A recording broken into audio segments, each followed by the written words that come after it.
السلام علیکم پیارے بچوں، میں ہوں آپ کی ٹیچر تطہیر فاطمہ۔ آج ہم پڑھیں گے جے ایم پبلشرز کی اردو کا دوسرا قدم۔ جی تو میرے پیارے پیارے بچوں، کیسے ہو آپ؟ امید کرتی ہوں خیریت سے ہوں گے۔ پیارے بچوں، آج کا ہمارا سبق ہے حروف تہجی کا حرف میم۔ کل ہم نے کیا پڑھا تھا؟ لام۔ آج ہم پڑھنے والے ہیں میم اور اس سے بننے والے الفاظ۔ تو آئیے میرے ساتھ مل کر پڑھیے۔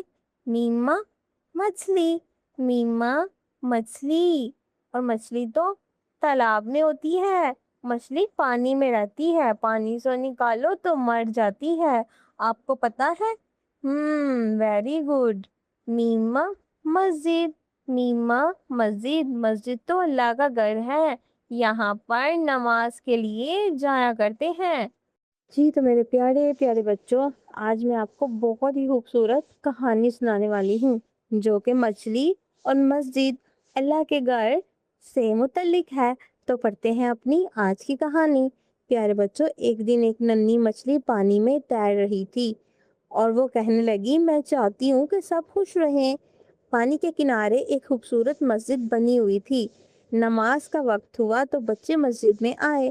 مچھلی نے یہ منظر دیکھا اور خوشی سے چھلکنے لگی۔ وہ بولی، کتنی اچھی بات ہے، بچے مسجد میں آ کر دعا کرتے ہیں اور میں پانی میں تیر کر اللہ کی تعریف کرتی ہوں۔ بچے بولے، مچھلی اور مسجد دونوں ہمیں اللہ کی یاد دلاتے ہیں۔ ارے بچوں، تو ہمیں آج کی اس کہانی سے کیا سبق ملتا ہے؟ ہمیں آج کی اس کہانی سے سبق ملتا ہے کہ اللہ کی یاد ہمیں ہر جگہ خوشی دیتی ہے۔